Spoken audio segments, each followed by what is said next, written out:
hanya dengan Rp15.000 per bulan, Anda telah turut berpartisipasi dalam menyebarkan dakwah bersama Tarbiyah Sunnah. Barakallahu fikum. Bismillahirrahmanirrahim. Assalamualaikum warahmatullahi wabarakatuh. Alhamdulillahilladzi anzala as-sakinata fi qulubil mu'minin liyazdadu imanan ma'a imanihim. Walillahi junudus samawati wal ard wa kana Allahu aliman hakima. Wa ashhadu an la ilaha illallah wahdahu la syarika lah iqraran bihi wa tauhidan wa ashhadu anna Muhammadan abduhu wa rasuluh sallallahu alaihi wa ala alihi wa ashabihi wa sallama tasliman mazida wa ba'd. Alhamdulillah kembali kita berjumpa melanjutkan kitab Ad-Da'u wad-Dawa. Pertemuan yang lalu kita sudah membahas tentang bantahan kepada orang-orang yang salah kaprah di dalam memahami makna husnudzon kepada Allah Azza wa Jalla. Husnudzon tapi nggak ada ikhtiar. Husnudzon bahwa Allah itu lautan ampunan, Allah itu maha penyayang, tapi tidak tobat dari dosa, tidak berhenti dari maksiat dan mati dalam keadaan demikian, itu salah kaprah. Itu tertipu oleh kejahilan, kebodohan dia, kesalahpahaman dia. Sudah kita terangkan perbedaan antara husnudzon dengan tertipu. Kalau husnudzon membawa dia untuk beramal, mendorong dia untuk melakukan ketaatan, menggiring dia untuk melakukan amal soleh, maka itulah husnudzon yang benar. Tapi sebaliknya, kalau husnudzon berakibat dia ini malas untuk beribadah, untuk beramal soleh. Husnudzon itu mendorong dia untuk berani melanggar larangan atau mengabaikan perintah.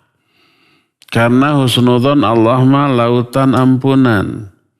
Karena itu dia berani melanggar larangan. Karena itu dia berani mengabaikan perintah. Karena itu dia kemudian malas ibadah, malas beramal soleh. Maka orang itu tertipu. Bukan tertipu dengan sifat Allahnya. Bukan tertipu dengan ayat dan hadis bahwa Allah itu lautan ampunan. Tapi tertipu dengan kesalahpahaman dia. Husnudzon adalah harapan, berharap, roja. Ya. Siapa yang sikap berharapnya menuntun dia untuk melakukan ketaatan, mendorong dia atau menghalangi dia dari melakukan dosa dan kemaksiatan, maka itu sikap berharap yang benar. Tapi sebaliknya, siapa yang rasa malas untuk beribadahnya merupakan harapan, dan harapannya berakibat mengabaikan perintah, berakibat dia malas untuk beribadah, maka itu sikap berharap yang keliru, yang salah kaprah, dia tertipu dengan kesalahpahamannya. Coba bayangkan kalau seseorang memiliki tanah, tapi tanah itu dia tidak garap, dia tidak menanam benih, tidak menanam sayur atau palawija atau padi atau yang sejenisnya. Dia biarkan begitu saja, lalu dia berharap akan panen, dia husnudzon. 3 bulan, 4 bulan kemudian akan memanen tanpa berikhtiar, tanpa berusaha, tanpa berjuang, tanpa mencangkul, tanpa membajak, tanpa menanam benih. tanpa menanam apapun, lalu dia bilang ke orang-orang, saya berharap 3-4 bulan yang akan datang saya akan memperoleh panen yang melimpah. Tapi tak berupaya apapun. Bagaimana penilaian orang terhadap manusia seperti ini? Pasti akan menganggap dia sebodoh-bodoh orang. Mana mungkin berharap panen tanpa berupaya untuk menanam dan mengelola tanah tersebut. Ya, ini satu contoh. Orang itu bodoh. Berharap tanpa berusaha, tanpa berjuang sebelumnya. Mengharapkan panen tanpa menanam di ladang yang dia miliki. Demikian pula umpamanya orang berharap dan husnudzon, bahkan yakin. Setahun lagi saya akan punya anak. Tapi dia tidak berusaha, tidak berjuang, tidak berikhtiar untuk memiliki anak.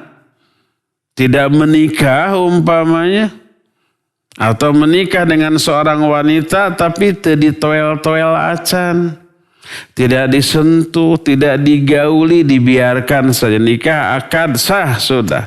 Saya terima nikah dengan si fulanah binti fulan dengan mas kawin 1 ton emas di anjuk utang, sah sudah. Setelah itu dibiarkan. Tidur terpisah, tidak digauli. Lalu dia menyatakan setahun lagi saya akan punya anak. Maka sebodoh-bodoh orang itu bukan berharap, bukan husnudzon, tapi berhayal, tapi berangan-angan, tapi melamun. Karena apa? Tidak ada ikhtiar yang bisa mewujudkan harapan dia. Demikian juga orang yang husnudzon, orang yang berharap akan menjadi ulama besar, akan menjadi orang yang berilmu setahun lagi, tapi tidak belajar, tapi tidak berjuang, tidak berusaha, tidak mondok, tidak sekolah, tidak mencari guru, tapi dia berharap dan berhusnudzon akan menjadi orang yang berilmu. Nah, ini sama juga dengan orang yang berharap memperoleh ampunan Allah, berharap memperoleh pahala yang banyak, berharap ke surga yang paling tinggi, berharap dan husnudzon akan selamat dari murka azab Allah, dari neraka Allah. Akan tapi dia tidak melakukan ketaatan. Dia tidak mendekatkan diri kepada Allah. Dia tidak beribadah, tidak beramal soleh. Dia tidak melaksanakan perintah, dia tidak menjauhi larangan. Bahkan sebaliknya, yang dilarang dilanggar, yang diperintahkan diabaikan. Lalu dia husnudzon, Allah akan mengampuninya, Allah akan menyelamatkan dari neraka, Allah akan memasukkannya ke dalam surga yang tinggi. Maka itu namanya bukan berharap, bukan husnudzon, tapi itu menghayal, itu berangan-angan, itu melamun, itu mimpi yang kosong, yang tidak mungkin teraih karena tidak adanya ikhtiar, karena tidak adanya usaha, karena tidak adanya perjuangan. Jadi husnudzon dan berharap itu wajib disertai dengan ikhtiar, dengan beramal, dengan berjuang. Coba lihat firman Allah Azza wa Jalla dalam surah Al-Baqarah ayat 218. Allah menyatakan innal ladzina amanu wal ladzina hajaru wajahadu fi sabilillah ulaika yarjuna rahmatullah. Sesungguhnya orang-orang yang beriman dan orang-orang yang berhijrah dan orang-orang yang berjihad di jalan Allah. Merekalah orang-orang yang mengharapkan rahmat Allah. Lihat, mengharapkan rahmat Allah itu berjuang. Iman, hijrah, dan jihad. Perhatikan bagaimana Allah Azza wa Jalla mengaitkan antara berharap dengan berjuang. Berharap dilakukan setelah melakukan perjuangan yang berat. Beda dengan orang-orang yang tertipu tadi, yang salah kaprah dalam menerapkan husnudzon dan berharap. Mereka mengatakan justru orang-orang yang lalai dari ibadah, orang-orang yang menyia-nyiakan hak-hak Allah Subhanahu wa ta'ala, orang yang mengabaikan perintah, orang-orang yang durhaka dari kalangan hamba-hambanya, orang-orang yang berani melanggar apa-apa yang Allah haramkan. Mereka lebih layak untuk mengharapkan rahmat Allah. Bedakan sikapnya. Rahasianya adalah roja atau berharap, dan husnudzon wajib dilakukan atau wajib dibarengi dengan ikhtiar, dengan melakukan sebab-sebab yang Allah perintahkan, yang merupakan kandungan dari hikmah Allah di dalam syariatnya, di dalam takdirnya, dalam pahala dan kemuliaannya. Maka seseorang hamba melakukan apa yang Allah perintahkan, lalu setelah itu dia husnudzon kepada Allah, berharap bahwa Allah tidak akan menyia-nyiakan usahanya dan menjadikan usahanya itu sebagai wasilah, perantara, batu loncatan untuk memperoleh apa yang dia harapkan, dan berharap untuk terhindar dari semua yang dia khawatirkan. Jadi kesimpulannya bahwa husnudzon dan harapan itu dilakukan setelah melakukan usaha, ikhtiar, berjuang, memperoleh apa yang dia harapkan, barulah itu sesuatu yang benar. Ya. Berharap itu tidak lepas dari 3 hal, dari 3 aspek. Satu saja di antara 3 aspek ini tidak terpenuhi, apalagi 3-tiganya, maka itu bukan berharap. Tapi kita sebut tadi berhayal, melamun, berangan-angan, bermimpi dengan impian yang kosong. Berharap ini wajib mengandung 3 unsur berikut ini. Apa saja 3 unsur ini? Pertama, mahabbatu mayarju, mencintai, menyukai apa yang dia harapkan. Yang dia harapkan itu sesuatu yang dia cintai. Kedua, khaufu min fawati, khawatir, takut luput, takut meleset, takut nggak dapat apa yang diharapkan itu. Ada cinta, ada khauf. Mencintai apa yang diharapkan, takut apa yang diharapkan itu luput dari tangan dia. Tidak bisa dia raih, tidak bisa dia peroleh, tidak bisa dia dapatkan. Khawatir tuh. Yang ketiga ini yang sangat penting dan paling penting dari keduanya adalah sa'yuhu fi tahsilihi bihasbil imkan. Berusaha, berjuang, berikhtiar memperoleh apa yang diharapkan semaksimal yang dia bisa. 3 tuh yang terkandung di dalam harapan, dalam berharap. Pertama, mencintai apa yang diharapkan. Kedua, takut bahwa yang diharapkannya ini lepas dari tangannya. Ketiga, ikhtiar, berusaha dan berjuang untuk memperoleh apa yang dia inginkan tersebut. Satu di antara 3 ini tidak ada, itu berangan-angan. Jadi berbeda jauh antara berharap dengan angan-angan. Setiap orang yang berharap ada rasa cinta, ada rasa takut, ada ikhtiar berjuang. Setiap yang berharap itu begitu.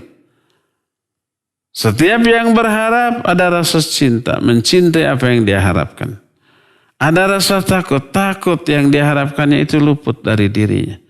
Lalu mendorong dia untuk ikhtiar, berjuang, berupaya meraihnya. Ya. Jadi siapa yang takut, dia akan berikhtiar, akan berusaha. Berusaha menghindari apa yang ditakutinya. Dalam sebuah hadis yang diriwayatkan oleh Imam At-Tirmidzi dari Abu Hurairah radhiyallahu an, berkata Rasulullah sallallahu alaihi wa alihi wasallam, "Man khafa adlaj, wa man adlaj balagha al-manzil. Ala inna sil'atallahi ghaliyah. Ala inna sil'atallahi al-jannah." Kata Rasul sallallahu alaihi wa alihi wasallam, siapa yang takut dia akan adlaj. Adlaj itu berangkat sesegera mungkin, sedini mungkin di awal malam. Jadi orang zaman dahulu kalau mau pulang dari safar atau pergi ke suatu tempat yang ingin dia tuju, itu berangkatnya itu malam hari untuk menghindari panas. Kalau zaman dahulu kan melintasi padang pasir di sana. Cuacanya ekstrim. Siang hari panasnya gak ketulungan, gak ada pohon tempat bernaung. Tak ada bangunan, tak ada umpamanya tenda-tenda, tak ada warung-warung di jalan yang dilalui, tak ada keran air, tak ada mata air. Wah, menderita. Makanya biasanya malam hari dan di awal malam, seawal mungkin begitu matahari terbenam itu berangkat. Pertama, kalau perjalanan jauh biar nggak keburu siang lagi gitu, nanti kena panas lagi. Kedua, biar terhindar selamat dari khati'ut tariq, begal, rampok di jalanan. Lebih awal berangkat lebih bagus, lebih cepat sampai. Berangkat bersegera di awal malam itu namanya adlaj. Man khafa adlaj, wa man adlaj balaghal manzil. Siapa yang takut terjadi apa-apa di perjalanan, dia akan sesegera mungkin di awal malam berangkat. Dan siapa yang adlaj, siapa yang berangkat segera, dia akan segera tiba ke tempat yang dituju. Ya, lihat, rasa takut melahirkan ikhtiar, melahirkan usaha. Siapa yang takut di tengah jalan ada apa-apa atau terlambat, keburu siang, keburu panas, atau takut nanti di jalan ada rampok, ada begal, siapa yang takut begitu maka dia akan berangkatnya segera, cepat-cepat. Mungkin tak ada waktu istirahat, lelah pun dipaksakan terus. Karena kalau lelah kemudian istirahat, terleha-leha, ada yang menyergap dari begal atau perampok, atau mungkin keburu siang lagi, kena panas lagi. Kan gitu kalau berleha-leha. Ada resiko. Takut terhadap resiko itu dia adlaj. Dia berangkat sedini mungkin, secepat mungkin. Dan siapa yang adlaj, dia akan segera sampai ke tempat yang dituju. Ingatlah, ketahuilah bahwa barang dagangan Allah itu amat sangat mahal. Ingat bahwa barang dagangan Allah itu surga. Allah menjual surga kepada kita. Kita membelinya dengan harta dan jiwa. Allah berfirman dalam Al-Quran, Inna Allah ashtara minal mu'minina amwalahum wa anfusahum bi anna lahumul jannah yuqatiluna fi sabilillah fayaqtuluna wa yuqtalun wa'dan alaihil haqq. Kata Allah, sungguhnya Allah membeli jiwa dan harta orang-orang mukmin dengan surga. Mereka berperang di jalan Allah. Mereka membunuh dan mereka terbunuh. Ya, sebagai janji yang benar dari Allah. Di akhir ayat itu Allah menyatakan fastabshiru bi bai'ikumul ladzi bay'atum bih. Berbahagialah dengan jual beli yang telah kalian lakukan dengan Allah. Barang dengan Allah itu mahal, surga. Harus apa dibelinya dengan harta dan jiwa. Jadi rasa takut melahirkan dorongan untuk berikhtiar, berjuang dan berusaha. Demikian juga berharap. Berharap itu dilakukan setelah berusaha, berjuang. Setelah kita menanam, menyangkul, menyiram, memberi pupuk, memberi berak, memelihara dari hama-hama dan seterusnya, itu berjuang tuh. Boleh kita berharap nanti bulan depan, 2 bulan lagi, 3 bulan lagi saya akan panen. Gitu. Kita berjuang, berusaha setiap hari menghafal seayat demi seayat, sehalaman demi sehalaman, selembar demi sehalaman, selembar demi selembar. Nanti berharap 2 tahun, 3 tahun lagi saya menjadi hafidh. Kalau berusahanya tiap hari.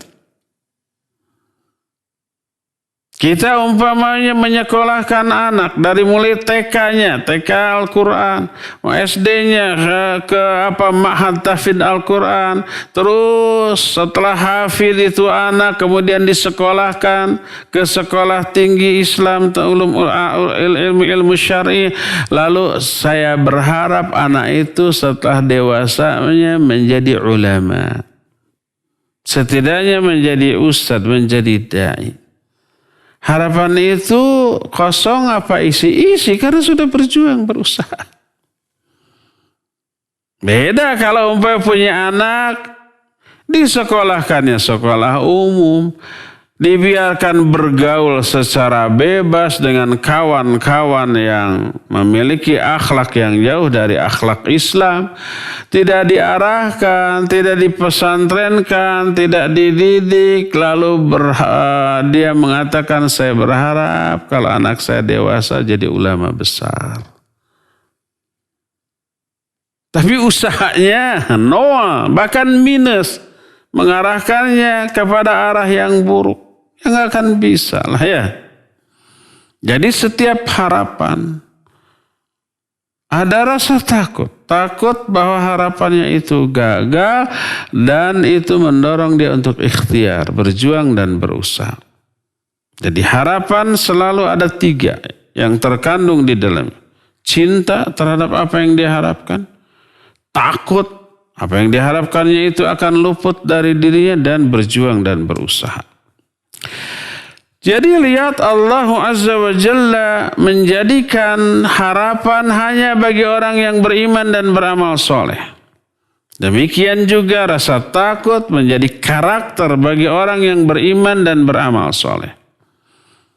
Maka dari sini kita mengetahui bahwa raja dan khauf, berharap dan takut, yang bermanfaat bagi pemiliknya hanyalah roja dan khauf yang disertai oleh iman dan amal soleh.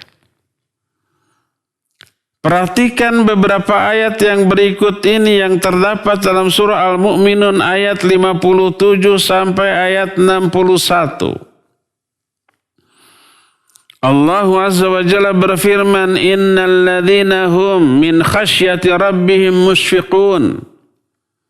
والذين هم بآيات ربهم يؤمنون والذين هم بربهم لا يشركون والذين يؤتون ما آتوا وقلوبهم وجلة أنهم إلى ربهم راجعون أولئك يسارعون في الخيرات وهم لها سابقون. Coba perhatikan. Ini tentang orang-orang beriman yang cirinya ada khauf atau takut, ada juga roja, tapi itu mendorong dia untuk berlomba dalam melakukan ibadah. Allah berfirman, sesungguhnya orang-orang yang karena takutnya mereka kepada Allah, mereka itu tunduk, patuh. Dan orang-orang yang beriman kepada ayat-ayat Rabb-Nya. Dan orang-orang yang tidak menyekutukan Allah dengan sesuatu pun. Dan orang-orang yang sudah melakukan amal ibadah yang telah mereka lakukan, tapi hati-hati mereka takut bahwa mereka akan kembali kepada Allah.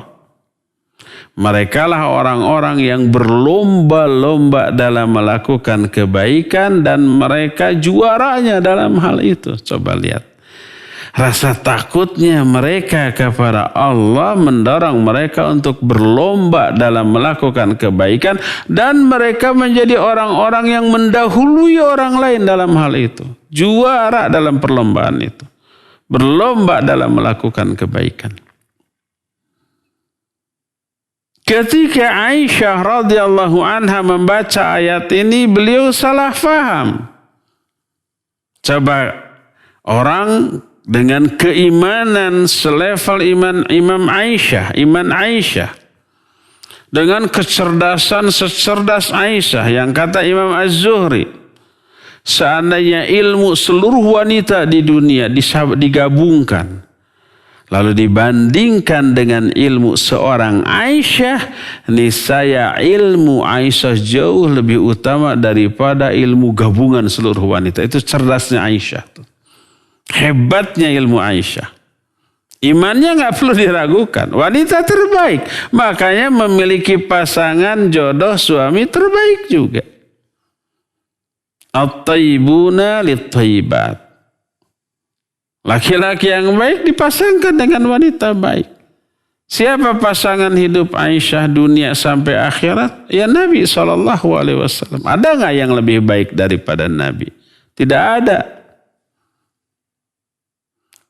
Tapi sehebat itu iman Aisyah, sehebat itu ilmu Aisyah. Ketika memahami ayat dengan ra'yunya salah.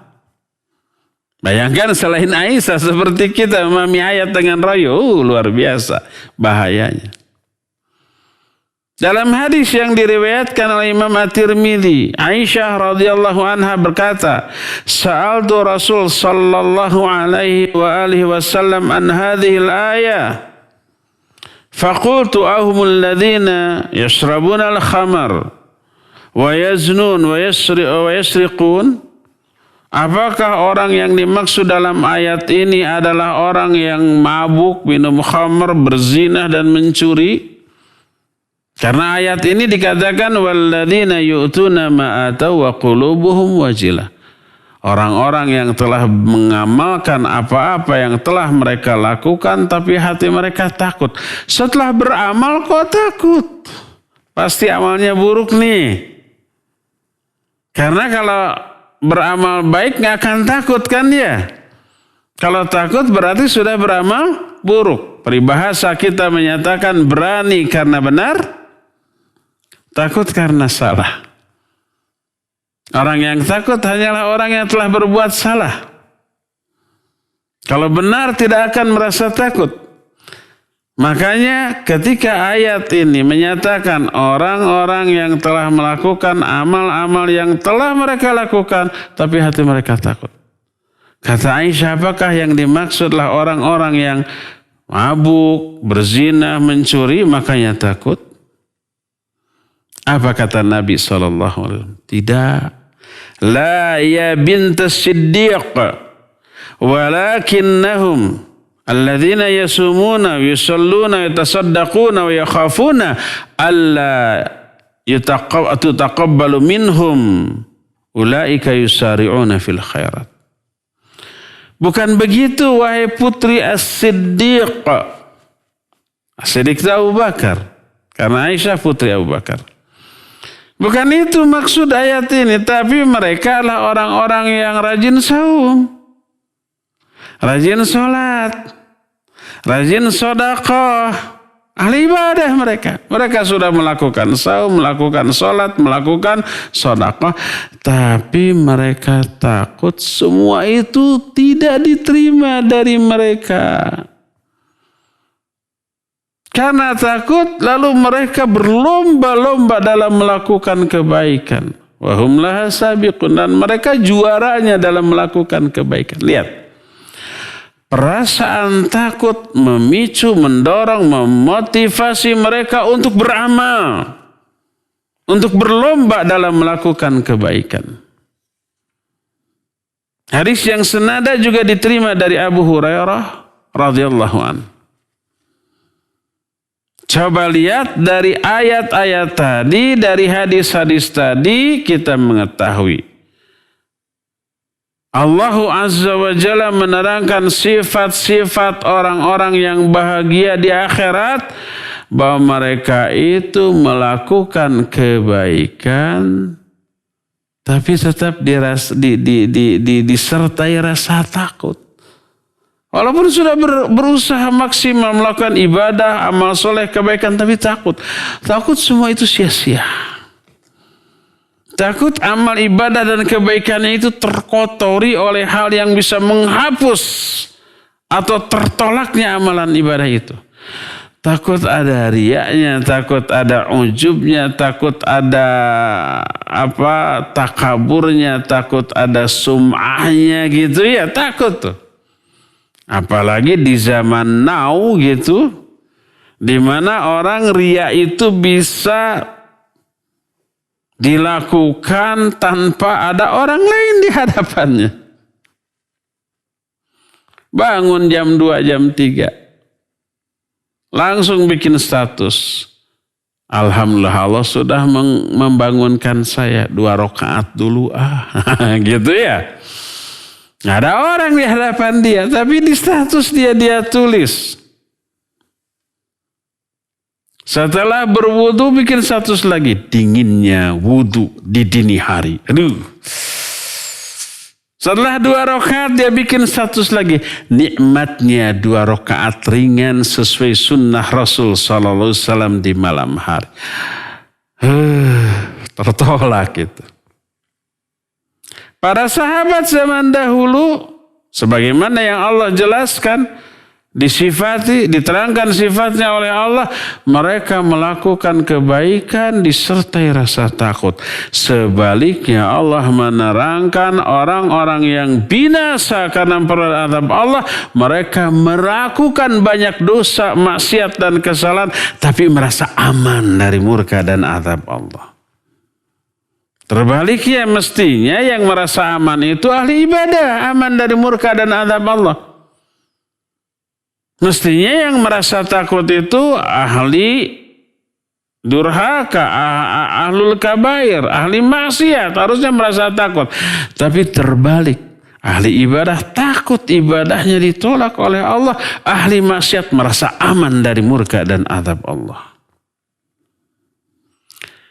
Siapa yang memperhatikan kondisi para sahabat Nabi alaihissalatu wassalam zaman baheula, dia akan menemukan bahwa para sahabat itu berada dalam puncak amal. Amal mereka tidak bisa ditandingi oleh orang-orang zaman sekarang. Tapi sekalipun amalnya sehebat itu, mereka berada dalam puncak rasa takut.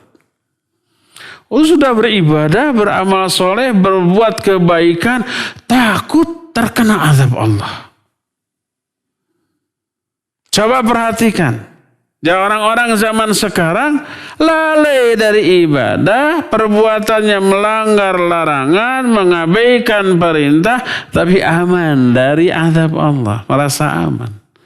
Terbalik.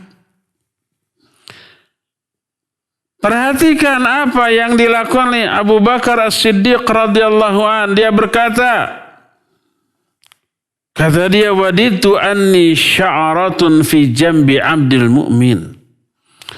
Aku berharap seandainya aku ini sehelai rambut dalam diri seorang hamba yang mukmin. Karena takutnya dari azab, dia lebih berangan-angan menjadi selembar rambut.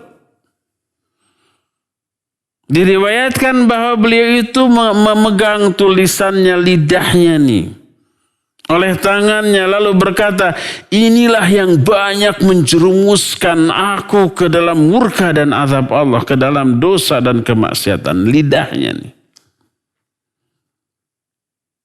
Beliau banyak menangis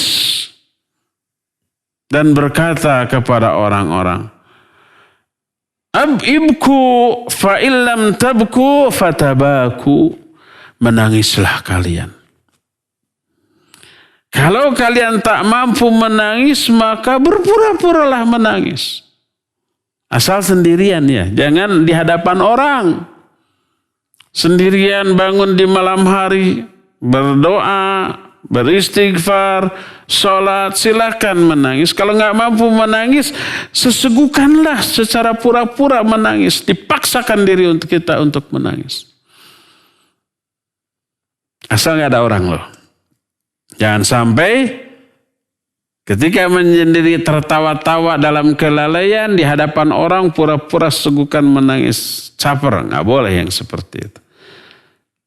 Di hadapan orang walaupun kita ingin menangis, tahan, jangan sampai terlihat di hadapan orang menangis karena khawatir ada unsur riya di dalamnya. Disebutkan wa idza qama ila shalah ka'annahu 'udun min khasyatillah. Kalau Abu Bakar ini salat, berdiri salat, seolah-olah dia ini tonggak batang pohon yang tegak saking takutnya kepada Allah Azza wa Jalla. Suatu saat dibawakan burung kepada Abu Bakar As-Siddiq radhiyallahu anhu. Burung hasil hasil tembakan, hasil buruan. Maka dia bolak-balik itu burung. Kemudian berkata, masida min soidin wala quti'at min syajaratin illa bima dayya'at min at-tasbih. Kita sudah terangkan bahwa seluruh benda ini tasbih kepada Allah. Termasuk burung yang mengepakkan sayap-sayapnya bertasbih kepada Allah Azza wa Jalla. Walakin la tafqahuna tasbihahum. Akan tapi kalian tidak faham tasbih mereka. Ketika ada burung mati diberikan kepada Abu Bakar sebagai hasil buruan, apa dia bilang? Tidaklah tertangkap seekor binatang buruan.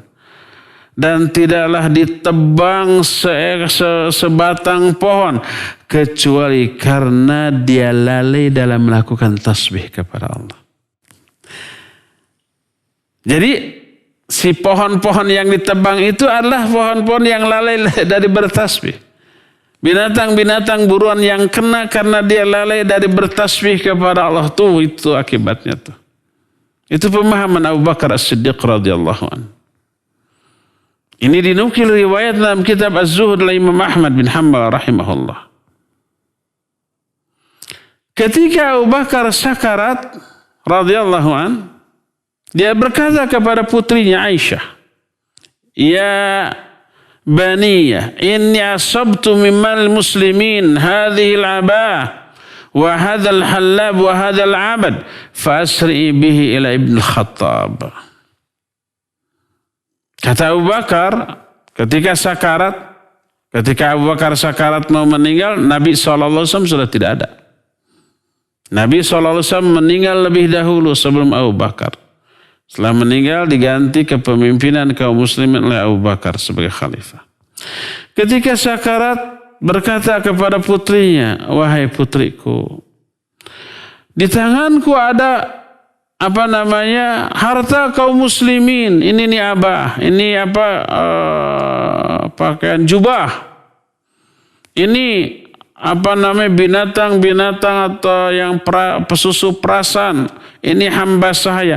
Segera bawa ini semua serahkan ke Umar bin Khattab." Saking takutnya akan hisab, menyimpan harta kaum muslimin yang masih ada dalam wewenangnya kekuasaannya, maka sebelum meninggal segera dibersihkan. Berkata masih Abu Bakar As-Siddiq radhiyallahu anhu, "Wallahi lawadidtu anni kuntu hadhi syajarah tukal wa tu'dad."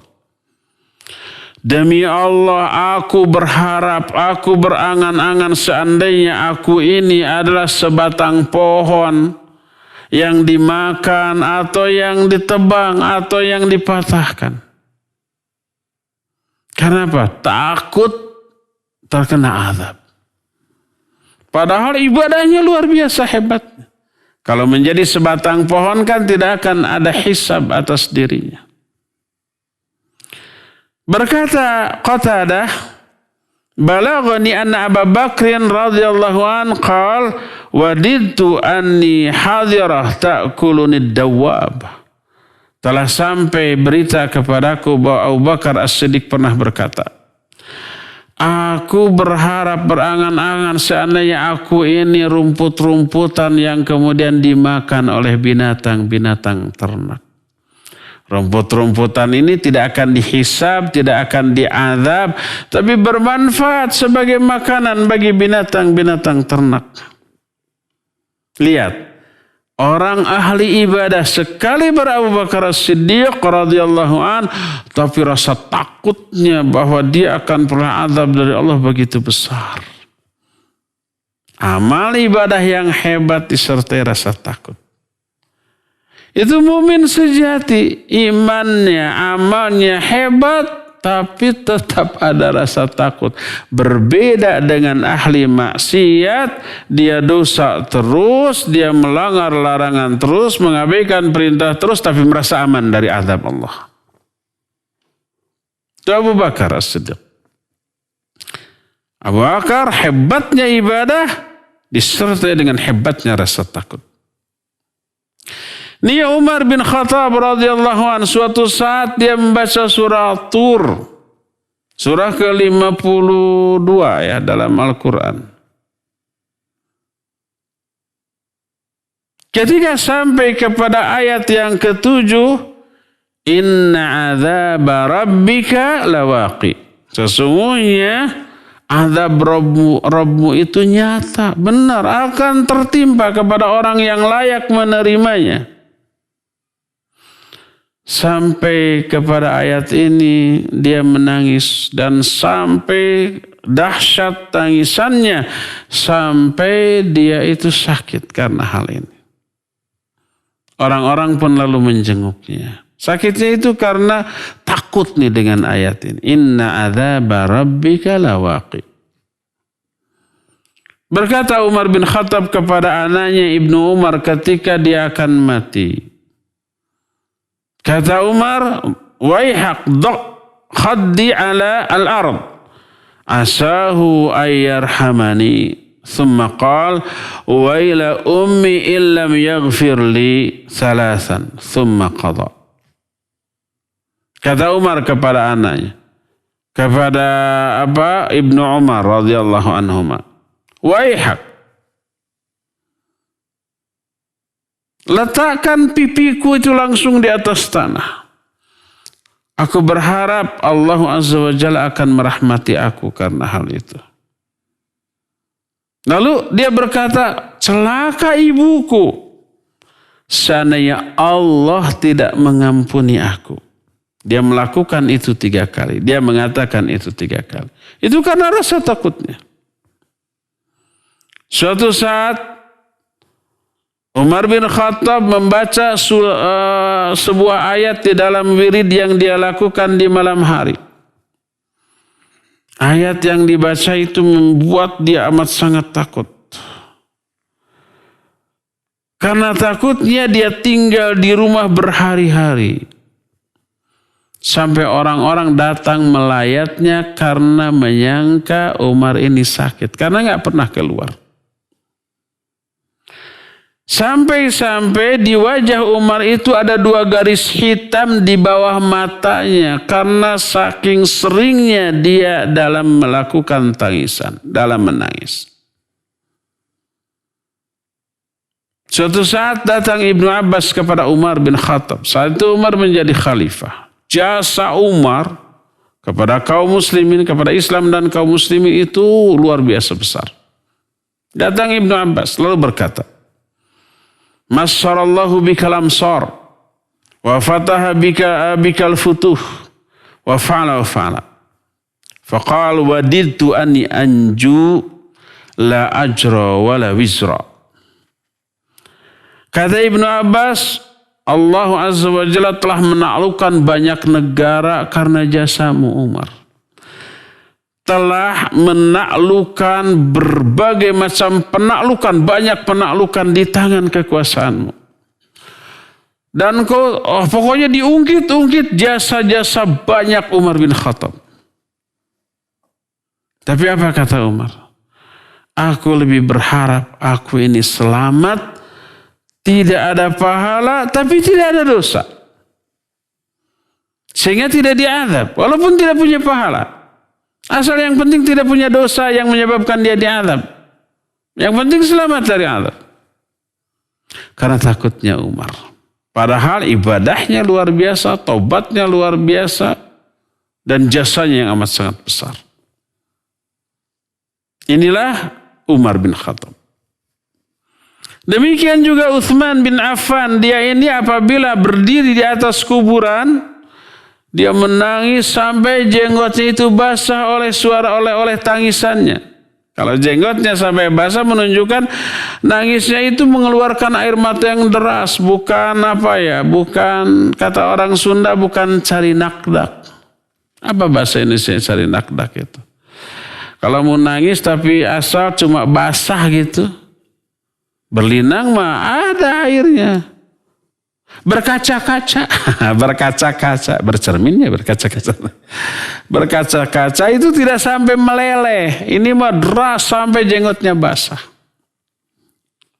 Lalu berkata, Lau annani bainal jannati wan nar la adri ila ayyatihima yu'maru bi lakhtartu an akuna ramadan qabla an a'lama ila ayyatihima asiru. Kata Utsman, seandainya aku berdiri di antara surga dan neraka, dan aku belum tahu kemana aku diperintahkan, apakah ke surga atau ke neraka, aku belum tahu. Niscaya aku akan memilih seandainya aku ini menjadi sebutir debu sebelum aku tahu kemana aku diperintahkan. Takut diperintahkannya ke neraka, waliyadzubillah. Mending memilih menjadi sebutir debu.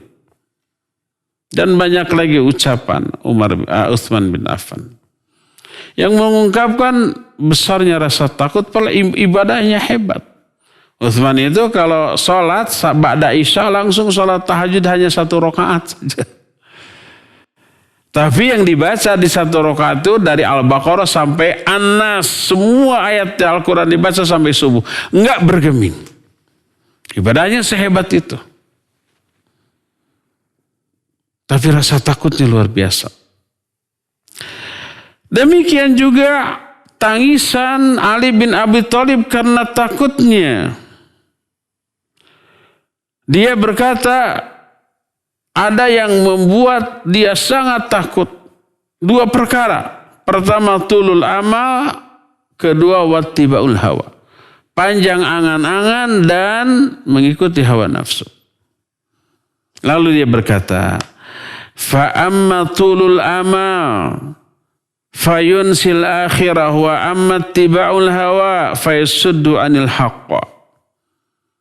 Ala wa inna dunya qad wallat mudbirah wal akhirah muqbilah wa likulli wahidin minhuma banun fakunu min abna'il akhirah wa la takunu min abna'id dunya fa innal yawma amalun wala hisab wa ghadan hisabun wala amal. Kata Ali bin Abi Thalib, karena sungguhnya panjang angan-angan bisa melupakan akhirat. Adapun mengikuti hawa nafsu bisa menyimpang dari kebenaran. Ingatlah bahwa dunia ini pasti akan berlalu. Pasti akan kamu tinggalkan. Dan akhirat itu pasti akan datang. Akan kita alami. Setiap dunia ataupun akhirat ada generasinya, ada penghuninya, ada penduduknya. Maka jadilah kamu generasi akhirat. Jangan sekali-kali menjadi penduduk dunia. Karena hari ini ketika kamu hidup di dunia hanya ada amal tapi tidak ada hisab. Adapun esok di akhirat hanya ada hisab tanpa ada amal.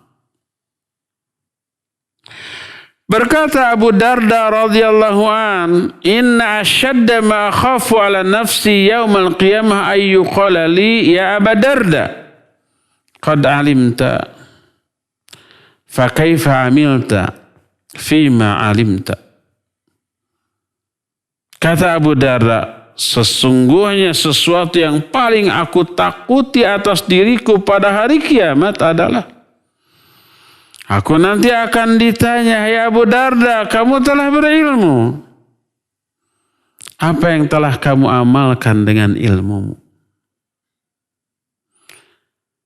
Lalu di kesempatan lain berkata Abu Darda, "Lau ta'lamuna ma antum laquna ba'dal maut, lamma akaltum ta'aman ala syahwah, wala syaribtum syaraban ala syahwah, wala dakhaltum baitan tastadilluna fih, wala kharajtum ila as-sa'idi tadribuna sudurakum wa tabkuna ala anfusikum, wala wadidtu anni syajarah tu'dad wa thumma tu'kal." Kata Abu Darda, seandainya kalian mengetahui apa yang akan kalian alami setelah mati, niscaya kalian tidak akan mau makan karena syahwat. Karena syahwat itu artinya hanya sekedar untuk menikmati lezatnya makanan. Sekarang kan rata-rata orang makan itu karena itu. Niscaya kalian tidak akan makan karena syahwat. Mungkin makan itu karena agar bisa ibadah saja. Niscaya kalian pun tidak akan minum karena syahwat. Niscaya kalian tidak akan masuk ke dalam rumah dalam rangka untuk berteduh. Pasti kalian akan keluar ke tempat-tempat tinggi. Kalian akan memukuli dada-dada kalian, menangisi diri-diri kalian. Karena khawatir kalian celaka seusai kematian. Baik di alam kubur apalagi di alam akhirat.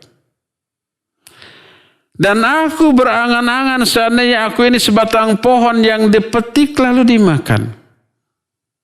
Manfaat untuk orang yang memakannya tapi tidak terkena hisab dan azab di akhirat kelak.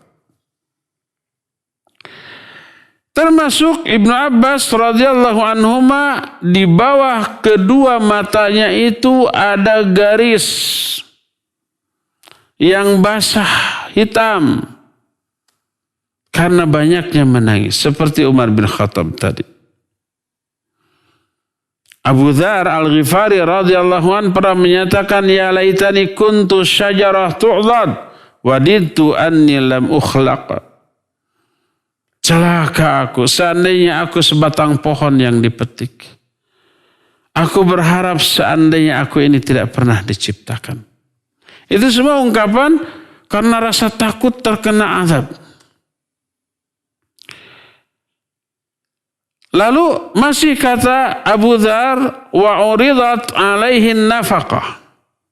Disodorkan nafaqah kepada dia, rizki diberikan.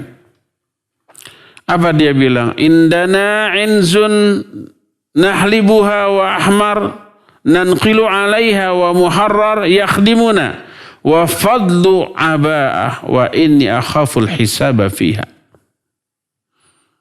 Dia bilang, aku memiliki kambing untuk diperah. Aku pun memiliki beberapa keledai untuk ditunggangi. Juga memiliki beberapa budak atau hamba sahaya yang melayani kami. Juga memiliki beberapa kelebihan pakaian. Aku takut terhadap hisab dari semua itu. Bayangkan hanya beberapa jenis kekayaan yang bisa dihitung. Ada sumber susu yaitu kambing, ada binatang tunggangan kendaraan, ada pembantu yang membantunya, ada pakaian yang mencukupinya. Hanya itu. Takut terhadap hisabnya. Bayangkan jamaah sekalian yang memiliki kekayaan yang tidak bisa dihitung. Mobil berapa biji? Rumah, tanah di mana aja. Kemudian rekening ada berapa bank? Rekening yang kita punya nominalnya berapa di masing-masing itu. Belum perabotan, belum segala macam, belum usaha. Bagaimana hisab atas semuanya itu? Tamim Ad-Dari suatu malam membaca surah Al-Jathiyah. Ketika sampai pada ayat yang ke-21. Ayat itu menyatakan, Am hasibal ladzina ijtarahu sayyi'at an naj'alahum kalladzina amanu wa amilus shalihat. Apakah orang-orang yang berani berbuat kesalahan itu menyangka bahwa kami akan menjadikan mereka sama dengan orang-orang yang beriman dan beramal soleh? Ketika sampai ayat ini dia mengulang-ulang ayat ini berkali-kali kemudian menangis sampai subuh. Dan banyak lagi tuh rasa takut para sahabat akan azab sekalipun amal mereka luar biasa. Inilah sifat ahlus sa'adah. Ahlus sa'adah, orang-orang yang berbahagia adalah orang yang beramal dengan amal yang hebat, akan tetapi rasa takutnya jauh lebih hebat daripada amalnya. Ini keadaannya terbalik dengan orang yang husnudzon secara salah kaprah kepada Allah Azza wa Jalla. Yaitu apa? Dosa terus, ibadahnya asal-asalan tapi merasa aman dari murka dan azab Allah Azza wa Jalla. Ya. Nah jamaah sekalian, cukup sampai di sini saja pertemuan kita di pagi hari ini. Kita masih punya sedikit sisa waktu untuk bertanya jawab. Dan untuk tanya jawab ini dipersilakan kepada Cepi untuk memandunya. Wassallallahu ala nabiyina Muhammadin wa ala alihi wasallam. Silakan. Syukran Ustaz atas pemaparan materi yang disampaikan. Ikhwati iman azanillah wa iyyakum. Silakan bagi antum yang akan bertanya kepada Ustadz bisa melalui line telepon di nomor 022 8686 86862637 atau bisa melalui pesan singkat ke nomor 081122711476. Baik, sudah ada penelpon yang masuk. Ya, silakan. Assalamualaikum warahmatullahi wabarakatuh. Waalaikumsalam warahmatullahi wabarakatuh. Ya, Pak Mulyono silakan. Ustaz, saya mau tanya apa yang disampaikan tadi masalah Abu Bakar mau meninggal. Dia menyampaikan kata Allah kepada keluarganya, di tanganku ada harta-harta, sampai kasihkan kepada Umar karena takut nanti masih meninggalkan harta benda. Yang saya tanyakan, apakah orang yang meninggal sudah nggak punya apa-apa itu tidak ditanya? Sekian, assalamualaikum warahmatullahi wabarakatuh. Waalaikumsalam warahmatullahi. Pak Mulyono di Margahayu, barakallahu fiik. Pertanyaannya apa? Apakah orang meninggal tanpa mempunyai harta, apakah akan ditanya juga tentang hartanya? Orang yang meninggal dalam keadaan tidak punya apa-apa, tidak punya harta untuk diwariskan, apakah akan ditanya? Ya jelas akan ditanya.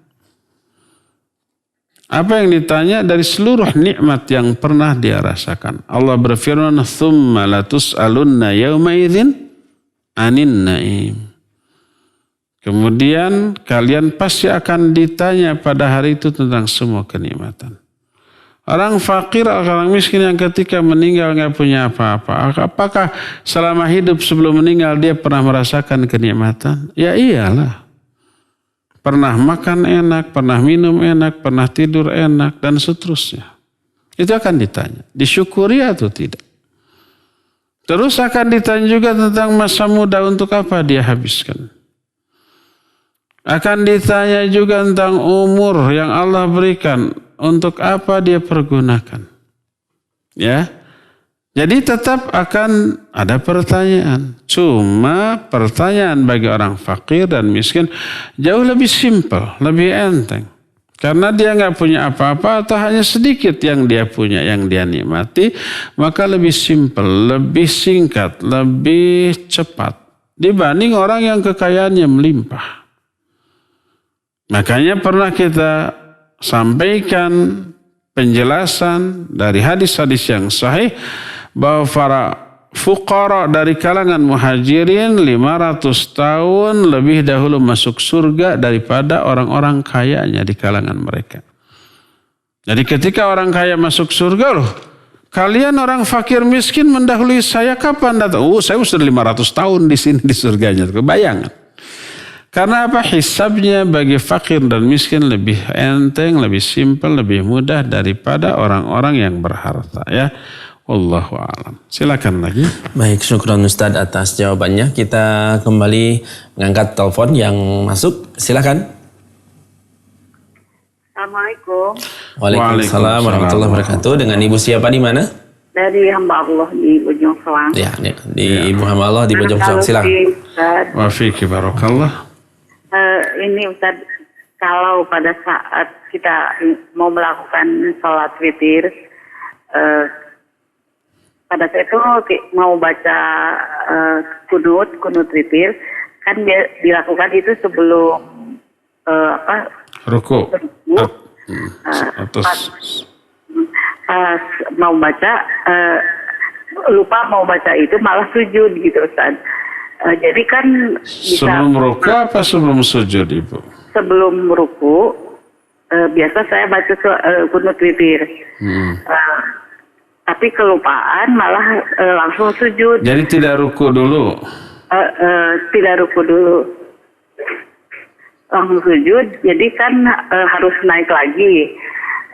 Jadi niatnya berubah, apa boleh tidak? Jadi melakukannya itu tahajud itu, jadi belum witir. Jadi berubah niat gitu Ustaz.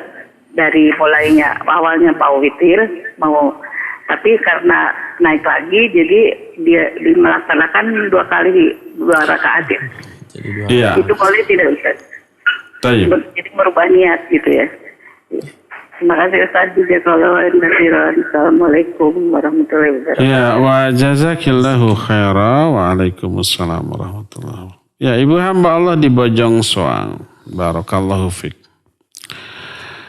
Kunut boleh dilakukan sebelum ruku, boleh dilakukan setelah ruku. Dua-duanya boleh.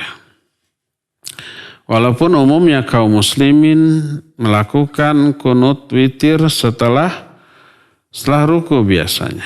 Ya, kebiasaan kita juga umpamanya begitu. Kebiasaan pada ruku. Suatu saat kita melakukan kunut sebelum ruku. Dan itu dibolehkan. Tapi kelupaan seusai kunut, harusnya ruku, malah ini apa? Sujud. Apa yang harus dilakukan? Dia harus kembali ke posisi sebelum ruku dan kemudian melakukan ruku. Kenapa? Karena ruku itu rukun sholat. Salah satu rukun sholat. Dan rukun itu tidak boleh kelewat sekalipun lupa. Berbeda dengan wajib sholat. Wajib sholat boleh kelewat kalau lupa. Nanti diganti dengan apa? Dengan sujud sahwi. Contoh wajib sholat itu adalah umpamanya tahiyat awal. Itu wajib sholat. Bukan rukun sholat. Maka siapa yang kelewat tahiyat awal karena lupa, boleh dia ganti dengan sujud sahwi 2 kali. Asal lupa. Adapun kalau disengaja, saya sengaja lewat melewatkan tahiyat awal.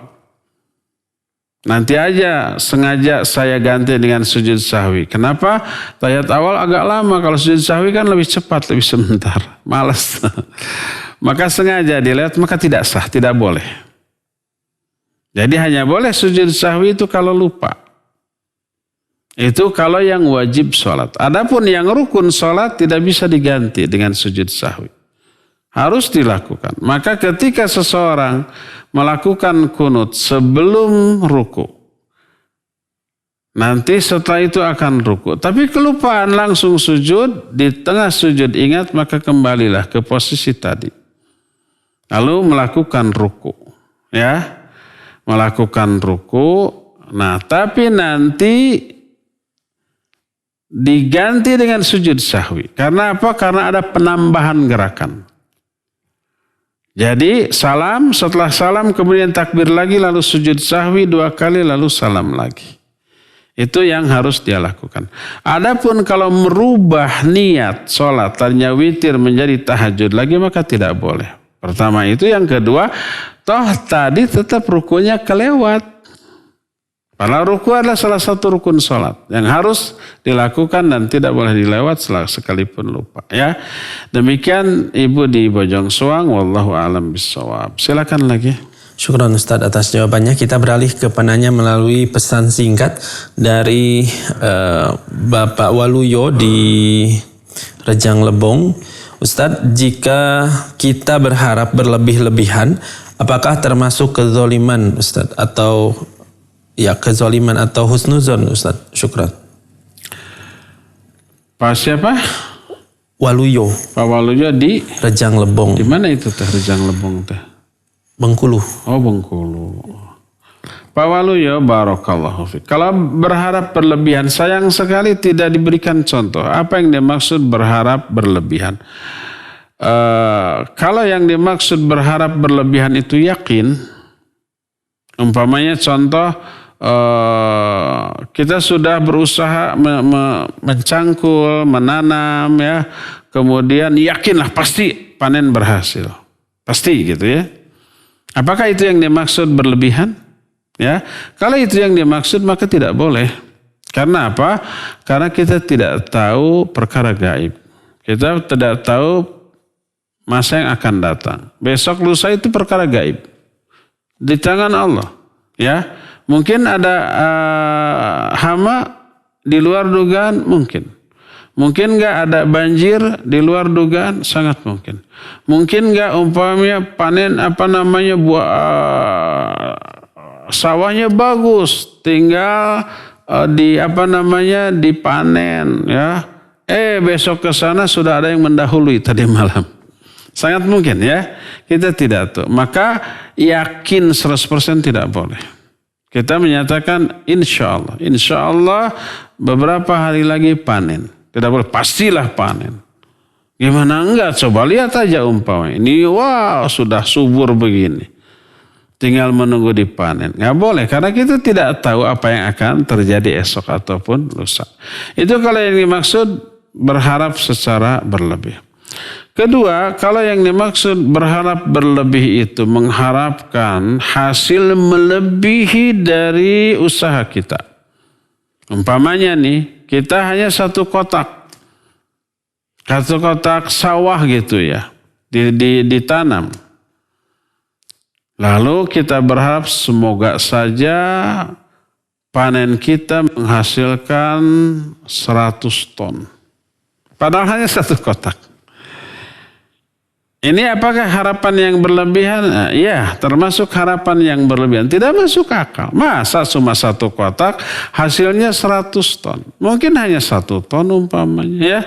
Kalau melebihi semoga aja dapat 10 ton. Tapi dari mana 10 ton ini nggak masuk akal. Tidak mungkin. Sebaik-baiknya hanya satu kotak mungkin hanya 1 ton umpamanya ya. Maka berharap berlebihan yang tidak masuk akal seperti itu juga tidak diperbolehkan ya seperti. Apakah itu yang dimaksud? Wallahu a'lam bishawab. Ya, silakan lagi. Baik, syukran Ustaz atas jawabannya. Kita beralih ke penanya melalui line telepon yang sudah masuk. Ya, silakan. Halo. Assalamualaikum. Waalaikumsalam warahmatullahi wabarakatuh. Dengan Ibu siapa di mana? Hamba Allah di Jawa Tengah. Oh, ya silakan Hamba Allah di Jawa Tengah. Silakan Ibu. Halo. Ya silakan. Ya sudah masuk Bu, silakan. Ini pertanyaannya Ustaz. Begini Ustaz, saya lagi tajwid. Nah, kalau masih ada waktu itu Sebentar, Ibu lagi ngaji. Iya. Terus? ngaji kali. Nah, kalau masih ada waktu, ada penyampaian gitu yang sama guru ngajinya. Terus ini guru ngajinya tuh pas menyampaikan katanya ada doa ketika sujud. Cuman katanya guru ngajinya nggak berani banyak berdoa gitu ya. Cuman Rabbana atina fid dunya hasanah wa fil akhirati hasanah benar gitu aja. Nah, kelihatannya itu kayak nggak tahu masalah doa di waktu gitu ya. Jadi hadisnya juga nggak disebutin gitu. Nah, sedangkan saya kan sering melihat nonton di televisi. Saya tahu hadisnya masalah doa ketika sujud. Nah, sering juga mendengar penjelasan pembahasan masalah itu ya. Nah, itu gimana? Apa saya harus menyampaikan ini hadisnya ini atau gimana? Cuman saya kayaknya kalau mau menyampaikan nggak berani, nggak enak gitu ya. Itu gimana ya Ustaz? Kalau karena Ustaznya kayaknya nggak tahu. Ya, sudah Bu?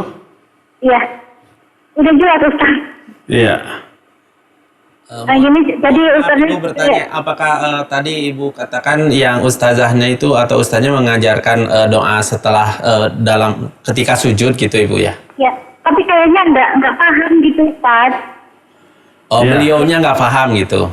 Ya, cuman kalau sedangkan saya mengetahui sering mendengar dari TV gitu, pengajian di TV.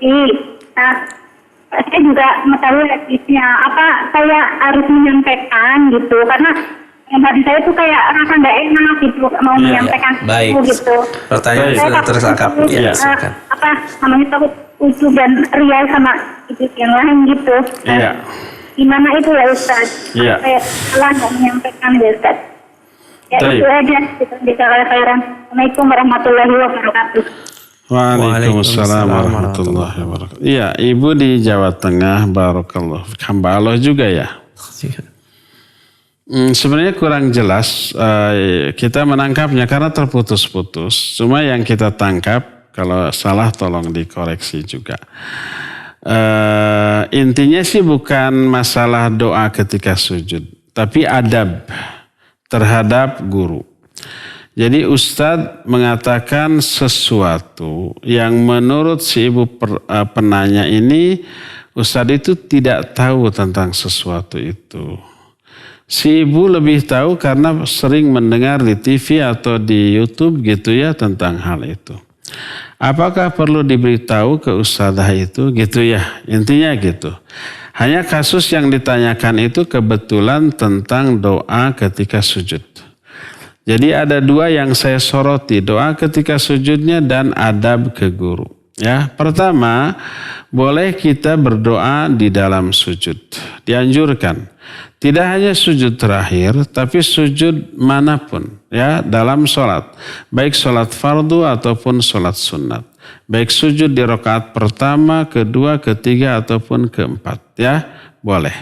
Baik doanya diambil dari Al-Quran atau dari hadis. Asal niat berdoanya adalah niat berdoa, bukan niat membaca Al-Quran. Cuma kebetulan doanya diambil dari Quran. Yang kedua langsung melafadzkan isi doanya. Ya, tidak dari awal ayat. Umpamanya Rabbana atina fid dunya hasanah.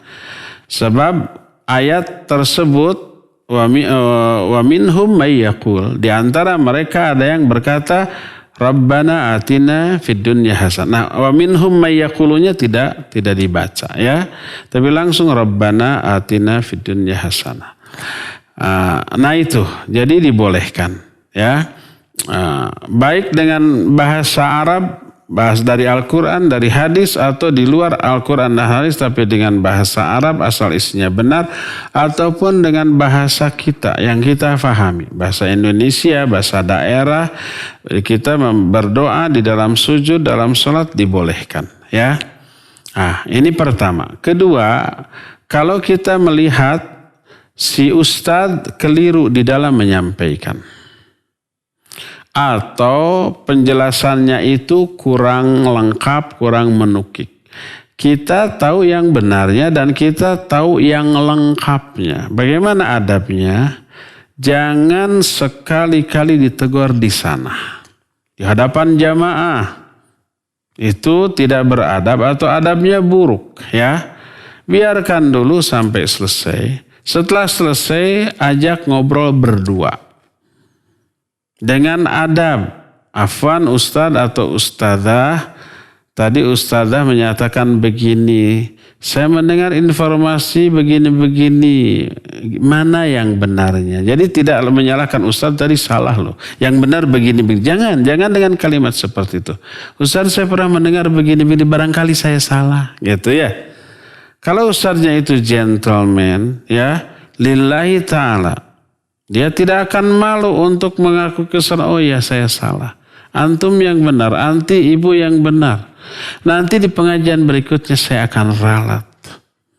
Ustadz yang ikhlas di dalam beribadah, dalam berdakwah tidak akan pernah merasa gengsi, malu apalagi marah ketika dikoreksi kesalahannya. Dia akan berterima kasih sehingga dia tidak menyesatkan banyak orang. Ya. Tapi sekali lagi jangan di hadapan umum. Berdua-dua lah ya, sampaikan kesalahan Ustadz secara bijak atau penjelasan yang lebih menukik, lebih lengkap, lebih mengena dibanding penjelasan Ustadz tadi dengan cara yang ma'ruf, dengan cara yang baik, dengan cara yang hikmah. Biar si Ustadz itu nanti yang meralat ucapannya di hadapan jamaahnya tersebut. Dan jamaah yang melihat Ustadz itu salah lalu dia meralat kesalahannya, apakah jamaahnya akan bubar? Ustadz ini salah, ilmunya cetek, akhirnya udah jangan ngaji. Apakah akan begitu? Enggak. Dia akan salut, kagum, Ustadz ini benar nih. Tidak malu mengakui kesalahan dan meralat kesalahan. Dan itu memberikan keyakinan kalau begitu selama ini Ustadz yang Ustadz sampaikan diyakini kebenarannya. Lain halnya dengan Ustadz salah dikoreksi malah marah, kamu anak bau kencur sudah mau, akhirnya malah marah, malah kita jadi nggak percaya. Ya, ada rasa gengsi, rasa malu untuk mengakui kesalahan padahal nyata-nyata salahnya itu tidak amanah secara ilmiah. Maka tidak boleh ya. Jadi sebagai jamaah, sebagai murid, terapkan adab. Jangan mengoreksi ustadz di hadapan umum. Jangan mengungkit kesalahan atau aib ustadz di hadapan jamaahnya. Biarkan dulu, nanti di belakang kita sampaikan. Mudah-mudahan Allah membuka hati Ustadz secara legowo menerima koreksian dan nanti dia yang akan mengoreksi meralat penjelasannya di hadapan jamaahnya ya. Ya cukup ya sampai di sini saja dulu, waktunya sudah cukup. Insyaallah kita akan jumpa kembali di hari Senin yang akan datang. Subhanakallahum bihamdik asyhadu an la ilaha illa anta astaghfiruka wa atubu ilaik. Walhamdulillahirabbil alamin. Wassalamualaikum warahmatullahi wabarakatuh.